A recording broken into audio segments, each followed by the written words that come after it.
think your money is locked in? You're wrong. You put your equity into a rental and it sits on the market for 6 months before anyone makes you an offer. You lock $10,000 into a CD and the bank tells you, touch it early and you lose the interest. You move your money into a self-directed IRA and it's untouchable until you're 59 and a half. Every path you've been shown to build wealth comes with the same catch. Get in and you're stuck. So when people hear mortgage note investing, they assume it is the same deal. Buy a note and now you're married to it for the next 20 to 30 years, waiting on the borrower to pay you back 1 month at a time. I get why people think that. It's the natural assumption. It's also wrong. I hear this from tired landlords who already know what locked in feels like. They lived it. I hear it from savers who had money sitting in a CD or a savings account, earning next to nothing, and don't want to trade one kind of stock for another. I hear it from people watching the stock market and thinking, at least with a rental I know where my money is. Except they don't. Not when they actually need it. And I hear it from self-directed IRA investors who assume that because the account itself is locked, everything inside has to be too. None of these are the same thing as owning a note. Here's the math, stated plainly. Once you buy a note, you're in it until the borrower pays it off. That's the sentence that stops people. It's the one I want to take apart today. The myth persists because it's true of everything people compare notes to. A rental house is illiquid. You can't sell a house in a week. A CD is illiquid on purpose. That's a trade for the higher rate. A self-directed IRA is illiquid by law until retirement age. A note is different, and almost nobody explains why. Because most of what gets taught about notes stopped at buy and collect. Buy the note, collect the payment. Repeat. That's the whole lesson most people get. Nobody gets to the part where the note itself is an asset that you can sell, separately from the loan ever being paid off. Here's where almost nobody tells you. The note is paper. Paper can change hands. You don't have to wait for the loan to end to get your money out. You can sell your position in it whenever you decide to. That one fact changed the math for every segment I mentioned. A tired landlord who's done waiting for months for a buyer? A note isn't that. A saver who doesn't want a decade locked into a CD ladder? A note isn't that either. I want to be careful here. I'm not telling you a note is a savings account you can pull from tomorrow at no cost. Nothing in real estate works that way.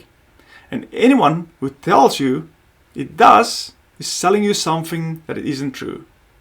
What I'm telling you is that locked in for the life of the loan is not how this actually works. And the difference is worth understanding before you ever put a dollar in. This isn't a guaranteed exit or guaranteed pricing. Nothing here works that way. And if anyone tells it does, that's your sign to walk away from them. What it is a real active market where notes change hands on a regular basis, priced off real numbers, balance, rate, payment history, the property behind it. Talk to your advisor before you treat any of this as a plan for your specific situation. This is illustrative, not a promise.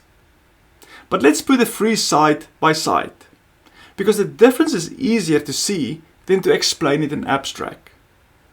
You want out of a rental, you list it, you wait for a buyer, you deal with the financing contingencies and inspections, and if you're lucky, you're closed and holding cash in 60 to 90 days. If you're not that lucky, it's twice that. If you want out of a CD early, the bank lets you and charges you months of interest for that privilege. You get your principal back, minus a penalty that you agreed up front. You want out of a note? You don't wait on a buyer to fall in love with the house, or you're not penalized for asking. You're pricing an income-producing asset with a payment history on an active market to a buyer who's looking for exactly that. The process has steps, and it takes real time. This isn't instant, but it doesn't carry the same friction as either of the other two. None of these are bad, they're just not the same. And the assumption that a note behaves like a rental is where the myth comes from. I'll be honest, this wasn't obvious to me either when I started. My background's in corporate finance. Years of spreadsheets, forecasts, decisions that move slow because everything has 3 layers of approval before anything happens.